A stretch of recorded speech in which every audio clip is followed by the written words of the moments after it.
Well, what's up again there, guys? Brian here, the 3 Topics Gamer here to share for you another one of my awesome top 10s list video to share for you guys today. Now, at the time of this video's recording, we are less than a month away from the release of the PlayStation 5. And as we look back at the last 7 years of the PlayStation 4's run, I don't think anyone could argue that the PlayStation has had a phenomenal run this generation. There have been a number of major improvements in terms of its hardware with the introduction of the PlayStation 4 Pro, and there have been an incredible lineup of PlayStation exclusive titles.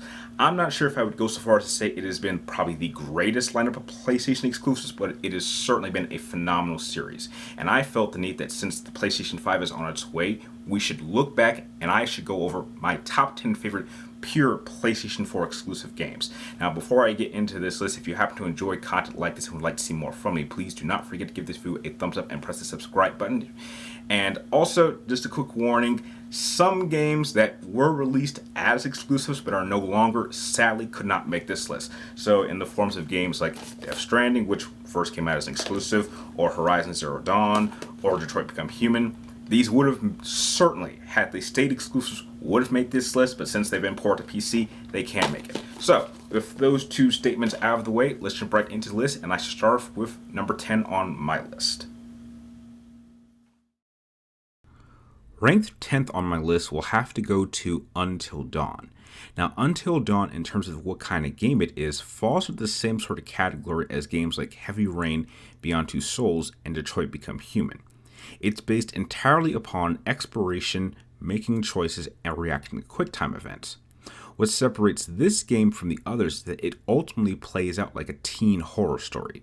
Now, I'm not the biggest fan of these kind of horror movies like this, but I have to admit that for this game, there is a solid story to be told here, with a cast of characters that rank from characters I liked to characters that I didn't like. The best gameplay mechanic that allows this game to really stand apart from the others is the character traits and relationship status meters. Depending on your action and choices, it can affect how certain characters will respond to others, giving you access to all sorts of different decisions that can be made at a specific moment. There is certainly a very high level of replay value that this game has, and it really allows for a certain number of different playthroughs to see how things would play out. And I openly can say that this game utilizes special functions of the PlayStation 4 controller in a way that most other PlayStation exclusive games don't really do. So if you are a fan of classic horror movies or enjoy decision style games, then Until Dawn will be a great game to add to your collection. Ranked 9th on my list will have to be Days Gone, which was probably one of the better open-world sandbox games that I played during the PlayStation 4 era. This game takes place in a forest region of Oregon after a virus outbreak has infected the majority of the population, and you will take control of Deacon, who is a freelance bounty hunter who rides from location to location doing jobs for others. But when he discovers that his wife Sarah may be alive, this is what puts him on a path that will have him travel to new areas and take on all new kinds of challenges and horrors. This game is really fun to play, and I put a lot of hours into it. The gameplay was very action focused, but with a number of serious upgrades and perks that could be applied to Deacon and his motorcycle, which in some ways acted as your greatest tool. The combat against enemies was very well done, with all kinds of side missions that really could do a lot in giving you different storylines that really give you an idea of just how badly the world has become since this outbreak happened. With so many experiences that this game could offer you, though it certainly wasn't the best, there was enough potential that I found in this game that this could certainly be a series, and I would love to see it continue in a possible follow-up to come out for the PlayStation 5. Taking the number 8 spot on my list will have to go to Infamous Second Son. Now, me being a massive fan of the Infamous series from Sucker Punch, this to me was really the first must-own title for the PlayStation 4, coming out just 4 months after the system was first launched in November 2013. This really was the first game that showed off what the PlayStation 4 was really capable of, and being a solid follow-up to the Infamous 2 game, with a brand new protagonist playing in an entirely new area with a magnitude of different powers to play, really helped establish the quality of games that one would expect to come from PlayStation exclusive lineups over the next 6 years. It's even fair to say that it had a number of great expansions and additions in the form of Infamous First Light, which added more backstory to one of the game's primary characters. Visually, even after 6 years, this game still looks great and plays even better. While I never expected this game to finally be the ending of the infamous series. If it was, then I think that it was a great game to end the series on, and a great fit for any PlayStation 4 game library. Ranked 7th on my list will actually go to Sucker Punch's follow-up game to Infamous Second Son, and what I consider to be the last great PlayStation 4 exclusive for this generation that came out just this year, and that was Ghost of Tsushima. This was an absolutely amazing game, and outside of a few elements that make this game feel painfully repetitive at times, I absolutely love every single element of this game. I love the setting that this game was placed in, and I thought it was even more unique that it used real historical events that actually took place. The visuals were absolutely gorgeous to look at, giving me the most beautiful depiction of Japan I've ever seen in a video game, which makes me want to visit the country even more now. The combat across the board helped make this game one of the best action games that has come out this generation, and the RPG elements allowed me to put so many hours into this game that I almost became addicted to it and would not put the controller down until I had finally picked up the Platinum Trophy. Much like Days Gone, there is absolutely an amazing game that could easily get a follow-up and become a new franchise that I would love to see continue in the PlayStation 5 era. And if this series does continue, then I can only imagine how amazing a sequel would be.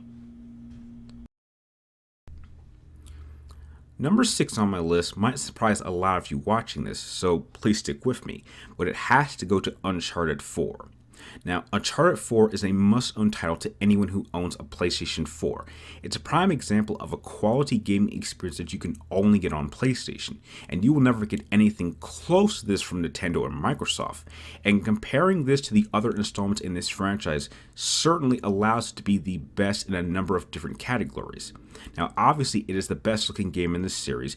The gameplay is at its absolute best here. The exploration elements in certain sections is a welcome addition. The action set pieces are some of the best that you will ever see in gaming history, and the character performances across the board are at their absolute best here, and the list goes on and on.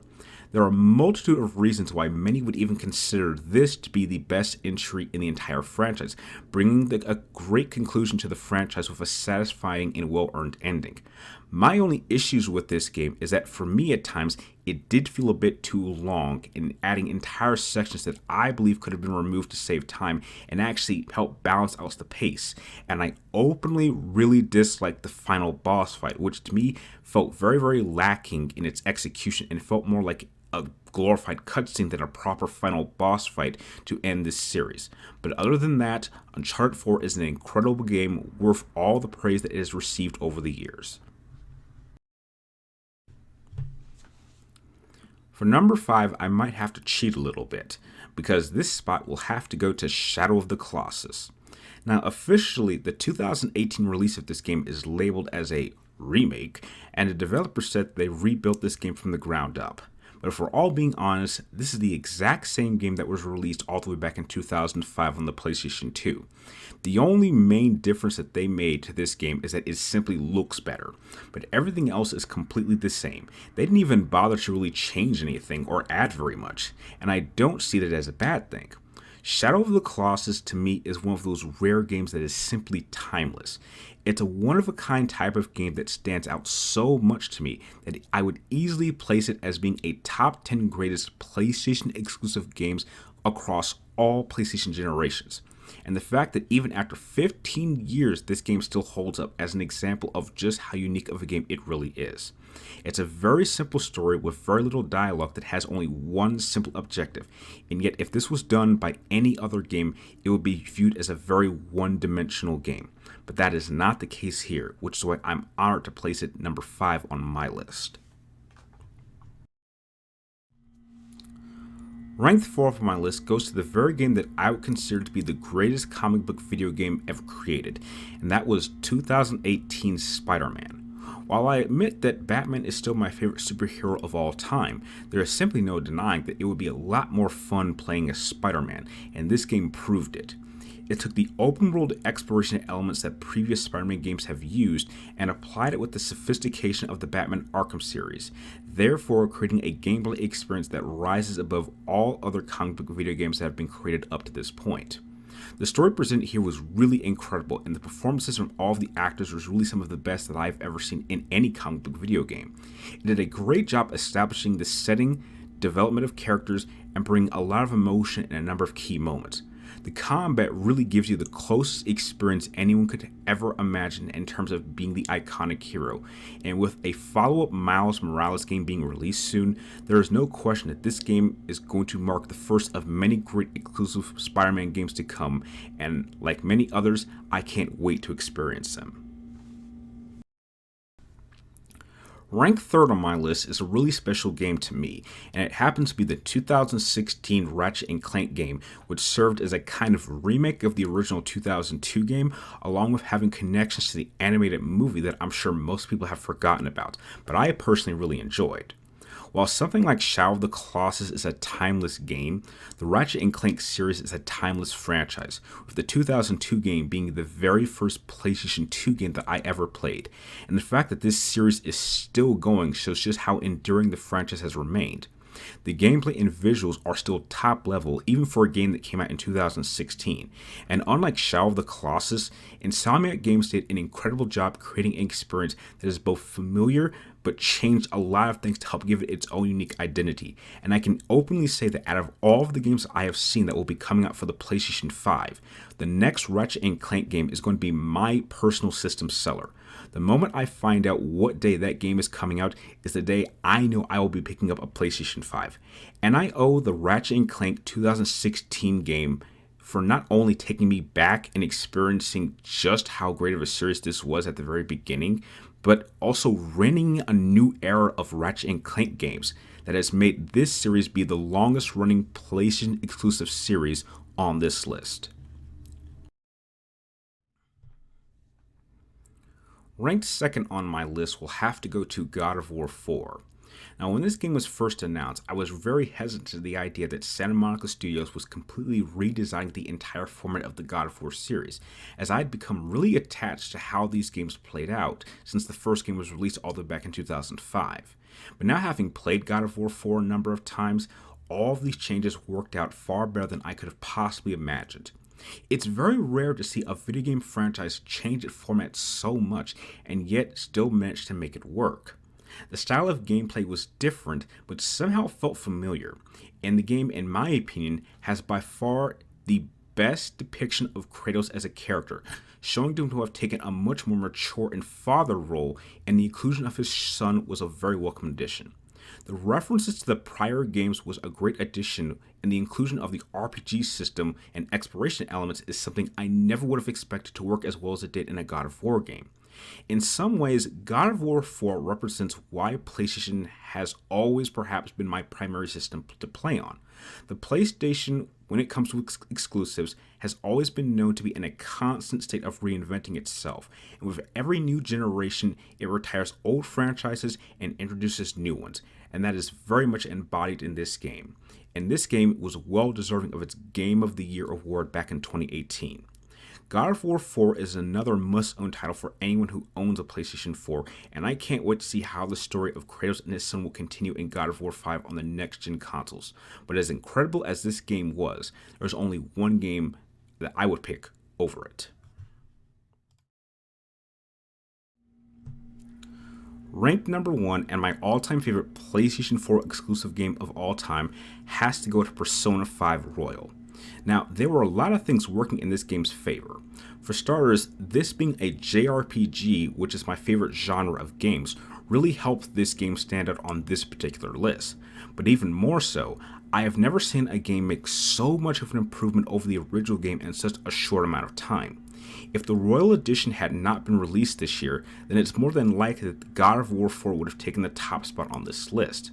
With the addition of a brand new awesome character, some additions to the gameplay, a much more expanded collection of personas to battle and collect, with a brand new semester which added so much to each and every single character, and the soundtrack being easily one of the best that I've ever heard, all of these additions help place Persona 5 Royal in particular in my 10 out of 10 club. I've only given 2 games this generation's perfect 10s, and out of all of the hundreds of games that I've played over the course of my life, there are only 13 games that I would give perfect 10s to. Persona 5 went from being a top 5 favorite JRPG of all time to becoming my definitive number 2 favorite JRPG of all time. There's only one JRPG in existence that I would pick over Persona 5 Royal. So this game not only takes the top spot on this list, but it transcends this generation and becomes a top 10 favorite game of all time. And as incredible as all of the games from spots 10 to 2 simply are, they just would not reach those heights for me. But this game did, and it is absolutely deserving of a title. And that is why Persona 5 Royal takes the number 1 spot on my list and is my favorite PlayStation 4 exclusive game of all time. And that concludes my list of my top 10 favorite PlayStation 4 exclusives that have come out this generation. So now that you guys know my top 10, I would love it if you could share what you thought were your top 10 favorite PlayStation 4 exclusives that have come out this generation. Now, to help you guys out, in case you may not know what they are, I did happen to leave a link in the description down below that actually goes over the entire list of PlayStation 4 exclusives that are still exclusive on the PlayStation as of today. So share your list with me and everyone else in the comments down below. And like always, thank you guys for watching. You're awesome, and I will see you next time.